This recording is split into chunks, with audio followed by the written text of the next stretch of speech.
అసలు వింటర్ ట్రిప్‌లో స్కీయింగ్‌కి అసలు మామూలుగా లేదండి. చాలా చాలా బాగా ఎంజాయ్ చేశాననమాట. నేను ఐస్ స్కేటింగే అనుకున్నాను. ఐస్ స్కేటింగ్‌కి మించింది ఉందనమాట ఇది. అంతగా ఎంజాయ్ చేశాము. అండ్ మనకి స్కీయింగ్‌కి వచ్చి ఉండి గనక మనము ఎళ్తే ఈ స్కీయింగ్‌కి చాలా బావుంటుంది. చాలా బాగా ఎంజాయ్ చేస్తాము. Welcome to my channel. ఎక్కడ మిస్ కాకుండా చూడండి. నేను చాలా విషయాలు చెప్తూ ఉంటానన్నమాట. దీని గురించి మేము ఎలాగ ఎంజాయ్ చేశాము, ఎవరెవరు ఎళ్ళాము, ఏంటనేది మొత్తం డీటెయిల్‌గా చెప్తాను.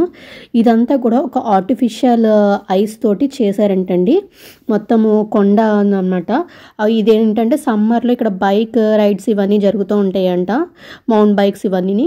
ఇక్కడేమో ఇప్పుడు ఇలా ఉంది. దీనికి వచ్చేసిన తర్వాత ఎంట్రన్స్‌లో మనకి ఆఫీస్ ఉంటుంది. ఆఫీస్‌లో ఇలాగా రెంట్‌కి తీసుకోవచ్చనమాట షూలు ఇవన్నీని. స్కీయింగ్‌కి సంబంధించింది బోర్డ్స్ ఇవన్నీ ఉంటాయి కదా! షూలు, బోర్డ్స్ ఇవన్నీని. అవన్నీ రెంట్‌కి తీసుకోవడానికని వచ్చాము. మేమేంటంటే ముందుగా ప్లాన్ ఉంది కాబట్టి ఆన్లైన్‌లో బుక్ చేసేసుకున్నామనమాట.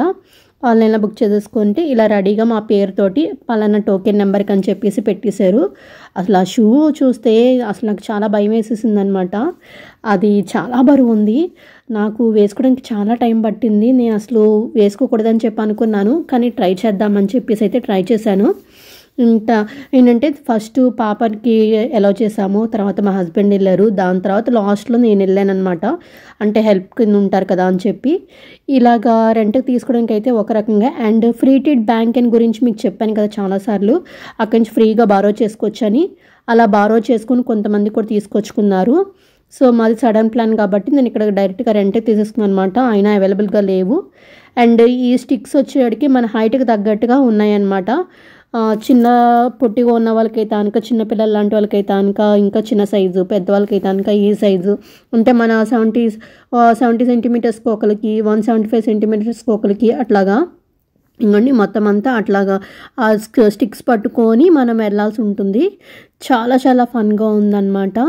ఇంకా రోప్‌వే కూడా ఉంది. ఐ మీన్ రోప్‌వే అంటే మనం వెళ్ళడానికి కాదు. ఈ స్కీయింగ్ ఎవరైతే చేస్తారో వాళ్ళ కోసము ఈ రోప్‌వే పెట్టారనమాట. ఇలాగ ఆ స్లోప్‌లో వచ్చి ఇదిగోండి ఈ రోప్‌వే. ఈ రోప్‌వే ఈ థ్రెడ్ పట్టుకొని పిల్లలందరూ పైకి వెళ్తూ ఉంటారు. లక్కీ వెళ్తుంది చూసారా? అది పట్టుకోవాలి. ఆ thread yellow colour, orange and yellow కలర్‌ది ఉంది కదా! దానిపైన కూర్చొని జస్ట్ అలాగ స్టిక్స్ పట్టుకొని అలాగా స్నో బోర్డ్ తోటి వెళ్ళిపోవడమే అనమాట పైకి. పైకి అలాగా స్లోగా వెళ్తూ ఉంటారు.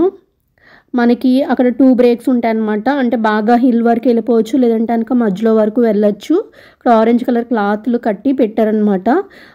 ఆ లెవెల్ వరకు. అక్కడ దిగిపోయిన తర్వాత వీళ్ళకి ఏంటంటే ఫస్ట్ టైం కాబట్టి చేయడము ఇట్లాగ చేసుకుని వచ్చేసింది. అక్కడ దిగిన తర్వాత అక్కడి నుంచి స్కీయింగ్ చేసుకుంటూ వచ్చేసిందనమాట పాప. ఇంకా చిన్నపిల్లలకైతే ఇక్కడ ఫ్రంట్ పెట్టారు రోప్‌వే కింద. ఇవన్నీ కూడా ఇట్లా ప్రతి ఒక్కరు బాగా ఎంజాయ్ చేశారండి. మేము ఇది ఎలాగ వెళ్ళామనంటే కనుక వన్ ఆఫ్ మై ఫ్రెండ్ అనమాట. బాగా close friends, family friends. So వాళ్ళు మాకు ఇన్వైట్ చేశారు. ఇట్లాగ స్కీయింగ్ ఉన్నది, వెళ్ళడం మీకు ఇంట్రెస్ట్ ఉంటే కనుక మాతో పాటు జాయిన్ అవ్వచ్చు అని చెప్పేసి అన్నారు.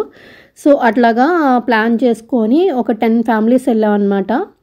10 ఫ్యామిలీస్ కూడా బాగా ఎంజాయ్ చేసాము. ఫుడ్ అది చేసుకొని వెళ్ళాం కానీ అక్కడ ఫుడ్ తినడానికి అంటే ఎంజాయ్ చేసేసే మూడ్‌లో బాగా స్కీయింగ్ చేసేయాలా అన్న ఇది థాట్ తోటి మేమైతే ఇక్కడ ఫుడ్ అన్నది అసలు ఆకలి వేయలేదనమాట. ఓన్లీ మధ్యలో టీ ఒకటి తాగాము. ఇంకే ఫుడ్ తినలేదు. మార్నింగ్ ఎప్పుడు 11:30 ఆ టైంకి వెళ్ళాము. ఈవినింగ్ 4:00 వరకు ఉందన్నమాట. మార్నింగ్ 10 టు ఈవినింగ్ 4 వరకు ఉందనుకుంటా ఇది టైమింగ్స్. ఆ 4కి క్లోజ్ చేసేసిన తర్వాత అప్పుడు మేము మళ్ళీ వేరే ఫ్రెండ్ వాళ్ళ ఇంటికి వెళ్ళి అక్కడ డిన్నర్ చేసాము. డైరెక్ట్‌గా లంచ్ కూడా చేయకుండా డిన్నర్ చేసేసాం అనమాట. మార్నింగ్ బ్రేక్‌ఫాస్ట్ కూడా ఏమీ పెద్దగా చేయలేదు. ఇట్లా పడేవాళ్ళు పడతా ఉన్నారు. అండ్ ఫస్ట్ టైం చేసినప్పుడు ఏంటంటే చాలా భయంగా ఉంటుంది. అండ్ పడిపోతూ ఉంటాము. ఇలా పడిపోయినప్పుడు చాలా గట్టిగా తగులుతూ ఉంటాయన్నమాట దెబ్బలు. నేను కూడా అలాగే ట్రై చేశాను నేను. చాలా భయం వేసింది. ఆ స్పీడ్‌గా ఐస్ జారుతున్నప్పుడు ఏంటంటే నాకు నేను ఎక్కడ పడిపోతానో, నాకు ఏమైపోతుందా అన్న భయంతోటైతే చాలా ఇది అనిపించింది నాకు. అందుకే నేను అసలు సరిగ్గా చేయలేకపోయాను. ఇంకా లక్కీ అయితే చాలా బాగా ఎంజాయ్ చేసింది. మా హస్బెండ్ కూడా బాగా ఎంజాయ్ చేశారు. ఇదండి మా ఫైనల్ ట్రిప్ అయితే కనుక మేము ఇలాగ ఎంజాయ్ చేస్తాం. మీరు ఎప్పుడైనా స్కీయింగ్‌కి వెళ్ళారా? సో మీకు ఏదైనా ఎక్స్పీరియన్స్ ఉంటే కనుక కామెంట్ సెక్షన్‌లో కామెంట్ చేయండి. ఇదిగోండి నెక్స్ట్ ఏంటంటే ఇంతమంది కలిసి వెళ్ళాము. కార్‌లో వెళ్ళాం అనమాట. అక్కడ బస్ సర్వీస్ లేదు. సో ఇలాగైతే బాగా ఎంజాయ్ చేసాము. ఈ ఇయర్ ఎండింగ్ ఇది ఫైనల్ ట్రిప్ అయిందన్నమాట మాకు. మోస్ట్ మెమరబుల్ డే కింద అయ్యింది ఇది.